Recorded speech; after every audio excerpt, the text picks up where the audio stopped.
ESPN has just released their top 25 footballers of the 21st century. And a lot of people have been deriding the list. So I decided to come up with my own list. Now, I'm not going to come up with 25 footballers. That's too many. So I've decided to come up with my own list of the top 10 footballers of the 21st century. So before I get started on the list, I want to set some parameters that I'm going to stick by. Now, everyone's going to have their own way of judging footballers, right? But I'm going to use these parameters. So, for me, I think that scoring goals is by far the most important thing in football. Nothing else comes close. Chance creation is not remotely as valuable or difficult as scoring goals. Now, I could go on for days and days about this topic, but, just look at a lot of the games where there is one team that dominates the other team, right? Where they create tons of chances. Most of those games don't end up 4-0 or 5-0. A lot of those games actually end up like 1-0 or 2-0, or maybe like 2-1, because scoring goals is really hard. Scoring goals is far, far harder than creating chances, especially in the bigger games. And the way I look at goals, I don't see them all as equal. So, stat padding in the league, for me, is by far the least valuable, right? You can score like 50 goals in the PL or the La Liga, and I'm not going to take it that seriously. Because compared to the bigger stages, like the Champions League KO stages, or the World Cup, or the Euros, it's absolutely insignificant. If you score 3 goals against Eibar, or like 4 goals against Eibar, it makes zero difference. Like your team is probably going to be beating them 3-0 or 4-0 in that specific game anyway. It doesn't really matter. So, generally speaking, I'm going to look at the World Cup as the highest platform. And it is seen as by far the biggest tournament. And it is, generally speaking, the hardest tournament to perform in. International football in general is just much harder than club football in general. And then after that, I'd say, the Euros, Copa America, maybe roughly the same level as the Champions League KO stages. That being said, I would generally rate the Euros as higher than the Copa America. Mainly if you're playing on a good team. Like if you're playing for Argentina, right? That's far easier than playing on basically any team in the Euros. Because if you look at Argentina, in the past 30 games or so, roughly 10 of the games, they've won by at least 3 goals. So those are crazy easy conditions, right? If your team is winning by like 3 goals or more on such a consistent basis, that is a crazy easy. Also, generally speaking, I care more about peak level than consistency. So the peak level of one season obviously won't really matter. But I take a really high peak level of 3, 4, 5 seasons over being consistent for 20 years. So I think I've said enough. Let me get started on my list. So at the very top of my list is Kylian Mbappé. Kylian Mbappé has just played 2 World Cups in his life, and he is already arguably the best World Cup player of all time, right? So what's most insane about Kylian Mbappé is that he has managed to get GOAT-level scoring stats at the World Cup, despite playing for an extremely defensive team. France under Deschamps plays extremely defensive football. Everyone admits this. And if you look at the 2018 World Cup, their chance creation was absolutely terrible. They only created 3 big chances in the entire tournament. And their XG per game was absolutely horrendous. So despite playing in such horrible conditions, he still has such amazing scoring stats. And is the top ever World Cup KO scorer at just age 25. I mean, at age 23, this was already the case. Even if you compare him to like other GOAT-level World Cup scorers, like the Brazilian Ronaldo or Gerd Muller, both of them played in easier conditions than he did. So Ronaldo is pretty obvious, right? The Brazilian Ronaldo literally played for an attacking super team. A Brazil team filled with stars like Ronaldinho and Rivaldo, who played extremely attacking football. Brazil always played extremely attacking football. So those are much easier conditions. Now Gerd Muller, he didn't play for some super team, but Germany play a much more attacking brand of football than France. So it's still considerably easier conditions. So Mbappé getting such amazing scoring stats at the World Cup despite playing for such a defensive team, that is huge. And on top of that, in the Champions League KO stage, I would say he is the best Champions League performer of this century. In terms of raw stats, maybe not so much, but he has been playing for second-rate Champions League teams his entire career, Monaco and PSG. And despite this, his non-penalty goal per game stat is actually higher than Messi, even though Messi has played in far better teams, while Messi was playing for a Barca super team. And even if you look at Ronaldo, who obviously has much better Champions League stats overall, If you look at Ronaldo outside of the Madrid super team that he played on, even 06 to 09 Ronaldo, who was playing for a United side that was much better than PSG, and Ronaldo was in his prime, by the way, Mbappé has significantly better Champions League KO scoring stats as well. So, there's a very strong argument that he is actually the best Champions League performer of the century. So you have a guy who's very arguably the greatest World Cup player of all time, who is very arguably the best Champions League performer of the 21st century. And yeah, he has a very bad Euros career. But I think that can be more than made up for by his amazing performances at the World Cup and the Champions League KO stages. Now, I'm not saying he's the greatest player of all time. Obviously not, because the Euros is a big stain. So someone like Gerd Muller, for me, is clearly above Mbappé. But if we're only looking at the 21st century, I don't see anyone who can compare to him. Number 2 on my list is Karim Benzema. Now, Benzema might seem a bit of a surprise for a lot of people. And I was a bit wary about including him so high on the list. Because, let's face it, he's not the most consistent player throughout a career. That being said, his consistency is still better than most of the other players on this list. And his peak is so high. Even if you look at Lyon, his Champions League scoring stats at Lyon were amazing. He scored, I think, like 14 goals in like 19 Champions League games at a second-rate Lyon side. And frankly speaking, the only reason why his career ended up kind of going downhill was because he had to adapt alongside Ronaldo. Ronaldo was a much bigger name when they first went to Madrid. Ronaldo had a marketing advantage there. But as soon as Ronaldo left, Benzema had an amazing peak. He had, in my opinion, the best Champions League campaign of all time in 21-22. 10 goals in the Champions League KO stages for a Madrid team that weren't that strong at the time. A Madrid team that were arguably outplayed at every stage against PSG, against Chelsea, against Man City, and even in the final they were outplayed by Liverpool. And in those years, his international peak was very high as well. He was absolutely amazing at the 2021 Euros, scoring 3 goals in not the easiest circumstances. Because even though in those Euros, France played more attacking branded football compared to Deschamps' other years, it still wasn't, the prettiest football. And the game state still wasn't easy, right? Because France never won any of those games by more than 1 goal, right? So still, it's relatively difficult circumstances.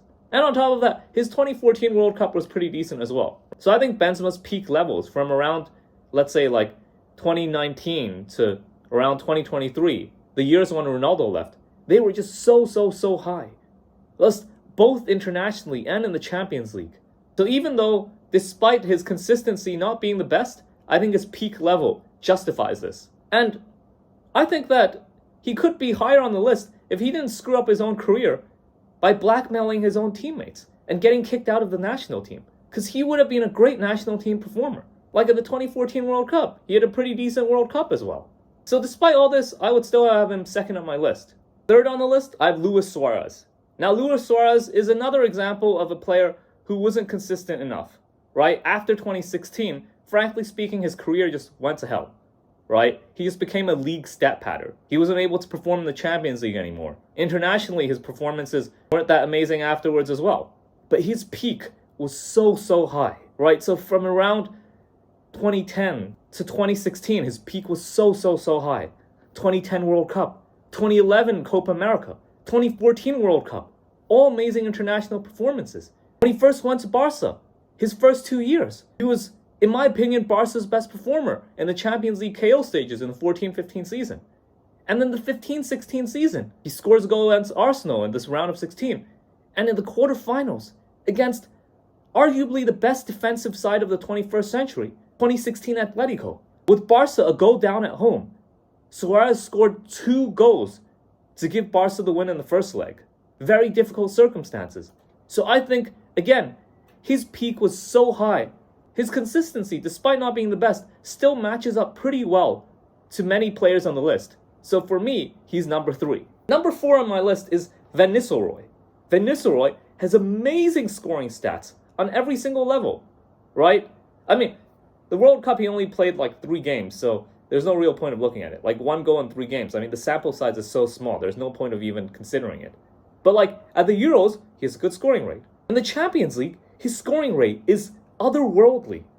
He was playing in an era where most top strikers were scoring like 0.4 goals per game.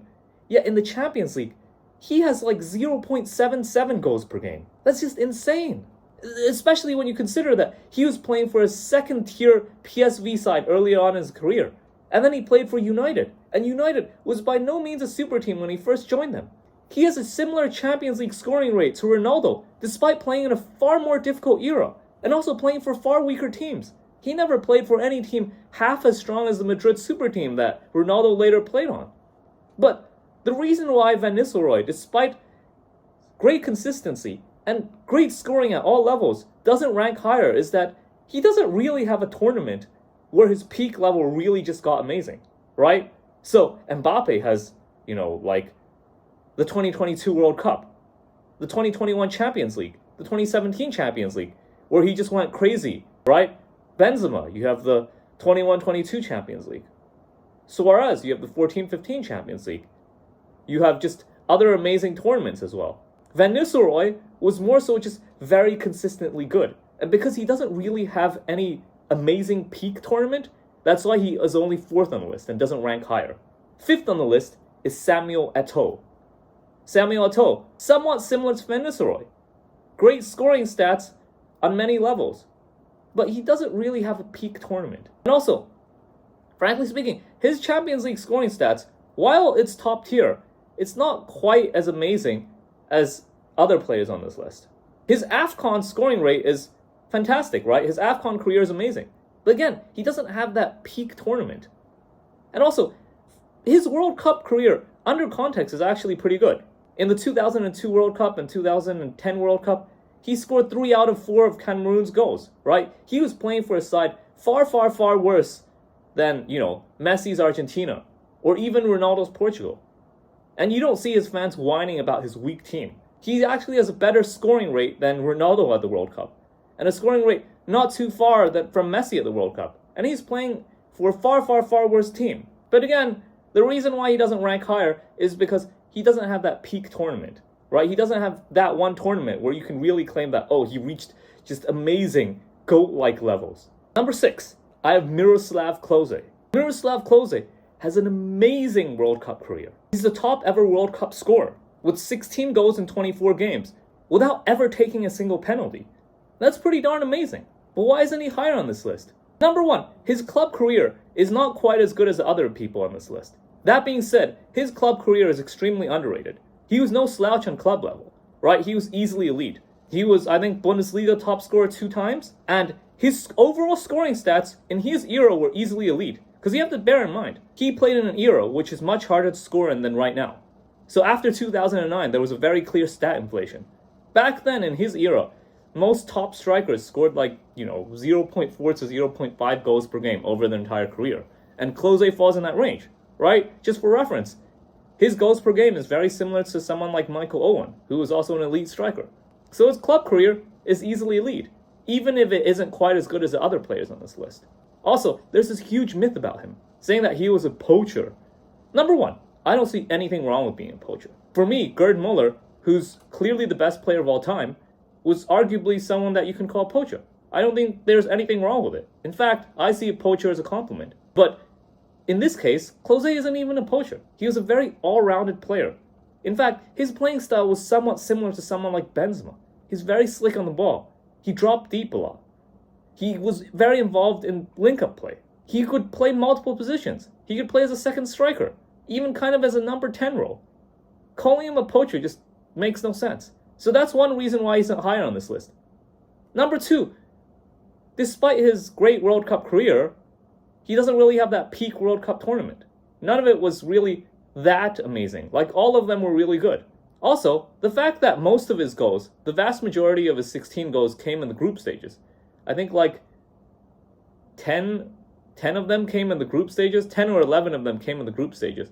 I think only 5 of them came in the KO stages. And the fact that he was playing for a relatively strong Germany team lowers his rating, right? So if you compare him to someone like Kylian Mbappe's World Cup career, Mbappé has far better scoring stats in the KO stages, and also Mbappé played in far harder circumstances, right? Germany, as I said, always played relatively attacking football, whereas France played extremely defensive football. So Klose, because of that, can't get up higher on this list. Number 7 on this list is no one other than Cristiano Ronaldo. Now, Cristiano Ronaldo's Champions League career is amazing. And it's not just for Madrid. Even at United, he scored like 0.5 non-penalty goals per game in the Champions League KO stages. At Juventus, his first season, he had an amazing Champions League campaign. You know, the hat-trick against Atletico, 2 goals against a decent Ajax side. That being said, his international career is pretty darn trash. So his World Cup career is just absolutely trash. It's 10th rate, right? And when you have a guy on the biggest platform of all is that bad, like, you just can't rate him higher, right? He has 5 non-penalty goals in 22 World Cup games. Now, I know Portugal is not the best side, but Portugal are not as bad as Cameroon, for example. And Eto'o had a better World Cup career, okay? So, I don't know, what you can, the only thing that you can talk about his World Cup career was his performance against Spain. Amazing performance, but that's really the only highlight of his World Cup career. And in general, it's just been trash, trash, trash. You know, 0 goals in 8 World Cup KO games, 5 non-penalty goals in 22 World Cup games. It's just beyond trash. And also, his Euros career, though much better, is still not, good enough to lift him higher on this list. That being said, his Euros career is better than some people say it is, right? So, after the recent Euros, he has, I think, 11 non-penalty goals in 30 Euros games, which looks bad. But if you take away the 5 games from the recent Euros, where he was basically an old man, an old hobbling man, he has, 11 non-penalty goals in 25 games, which still is not amazing. But the fact that most of them came in, losing or game-tied positions, I think, 9 of them came in losing or game-tied positions, that makes his Euro career much better. But still, not quite good enough to make up for just how trash his World Cup career is. I mean, when you're that trash on the biggest stage of all, and your Euros career is just decent but not just amazingly good, I'm sorry, you can't get higher on this list. Despite his Champions League exploits, he's only going to be 7th on this list. Number 8, I have Ronaldo Nazário. Ronaldo's 2002 World Cup is easily the second best World Cup campaign of the 21st century, only behind Kylian Mbappe's 2022 World Cup. And sure, he scored more goals than Mbappé did in the campaign, but he also played for a far, far, far better team, right? That Brazil side were completely dominant the entire World Cup, and they were an extremely attacking side. They had Rivaldo, they had Ronaldinho, they had Roberto Carlos, right? Just extremely attacking side. They beat China 4-0 in the group stages. They beat Costa Rica 5-2. I think they broke a record for the number of goals scored at the World Cup. So it's far, far, far easier conditions than Mbappé in the 2022 World Cup. That being said, Ronaldo's 2002 World Cup is easily one of the best World Cup campaigns of all time. And also, his Madrid career is underrated, right? I think he went down, but he didn't go down nearly as badly as people say he did, right? He lost a bit of agility, but his top speed was still not too far, right? And also, the reason why his Madrid career wasn't better was that he kept on getting injured at crucial moments. So his Champions League KO performances in his later years were actually pretty decent. But if you're always getting injured, that's going to go against you. And frankly speaking, if we're looking at his entire career, he'd easily be top 2 on this list, right? He'd be competing with Mbappé for number 1 on the list. But we're only looking at his 21st century exploits, and that's why he's not higher on this list. Number 9 on this list, I have Christian Vieri. This guy was just a beast, right? His non-penalty scoring rate at the World Cup is the highest in World Cup history. Absolutely amazing. And playing in an extremely defensive Serie A, because the 90s Serie A was the hardest ever league to play in. So the 80s and 90s Serie A, statistically, is the hardest league to play in, because attacking systems were not good at the time. And this was an extremely defensive league, filled with the best defenders in the world, right? Even players like the Brazilian Ronaldo at his very peak only scored 20, 22, 23 non-penalty goals in the league at his very peak. And Vieri was able to match those stats. Just an absolute beast. And again, the reason why he isn't higher on this list is because we're only strictly looking at 21st century achievements. If we looked at his 90s and his 21st century achievements, he would easily be number 3 on this list, behind Mbappé and Ronaldo, the Brazilian Ronaldo. Number 10 on this list is Lionel Messi. Lionel Messi is arguably the best stat pattern out of anyone on this list. His scoring in La Liga while playing for that Barca super team is unheard of, right? His scoring efficiency in La Liga was amazing. 50 La Liga goals, 91 goals in a calendar year. But why isn't he higher on this list? Because outside of La Liga and the Champions League group stages, his scoring is just trash. Absolute trash. So at the Copa America, he played in unbelievably easy conditions. So I think in the 30 or so Copa America games he played in, 11 of those games were won by 3 or more goals. In such easy conditions, he has 11 non-penalty goals in 38 Copa America games. Absolute trash. And what makes it even more trash is that only 1 out of these 11 non-penalty goals came in losing or game-tied conditions. All of his other goals came when Argentina were already leading.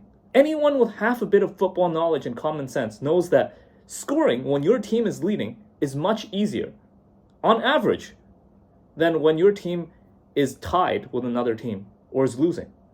It's just the game state is much easier. And he played in so many games where his team won by 3 or more goals in the Copa America, and he still has such trash Copa America scoring stats. I can't even put into words how trash his Copa America career is. It's just absolute trash. And on top of that, his World Cup career, better, but still pretty trash, right? 9 non-penalty goals in 26 World Cup games. That's roughly 0.35 goals per game. And on top of that, if you look at his KO stage performances, in 12 World Cup KO games, he only has 2 non-penalty goals. A goal every 6 games. It's just absolutely trash. His international career, whether you look at the Copa America or the World Cup, is just trash. Especially his Copa America career. And okay, sure, let's look at his club level. If you look at his Champions League KO stage performances, his scoring rate, considering the fact that he played on a Barca super team and maintained his consistency for pretty long, is still, it's not good. He averages roughly 0.5 non-penalty goals per game in the Champions League KO stages. And this is despite the fact that he had absolute stat pad sessions, like his 5 goals against Leverkusen in the tie where Barca won 10-1. If you take away these stat pad sessions, his Champions League KO scoring rate would go down to 0.3 goals per game. It's not good. The issue is he's such a system player. And outside of the La Liga and Champions League group stages, the lowest levels of football, once you go to the higher levels of football, his scoring is just trash on all levels. It's just absolutely trash on all levels. Copa America World Cup, completely trash. Champions League KO stage, better. But when you look at the context, it's at best underwhelming. So because of that, despite the fact that he is arguably the best stat pattern on this list, amazing at scoring just tons and bucket loads of games in one-sided dominant conditions in the La Liga and Champions League group stages, I can't put him higher on this list. If I were to pick one season that would represent his career the best, it would be the 16-17 season. He scored 10 goals in the group stages that season in the Champions League. So 10 goals in 5 games. He's had amazing scoring rate in the La Liga, but in the KO stages, 0 non-penalty goals in 4 games. Once you put him in the higher levels of football, he disappears. His scoring just completely disappears. And I cannot put such a trash big game scorer higher on this list. So that is my list of top 10 players of the 21st century. Do you agree? Do you disagree? Please leave comments to tell me how you feel.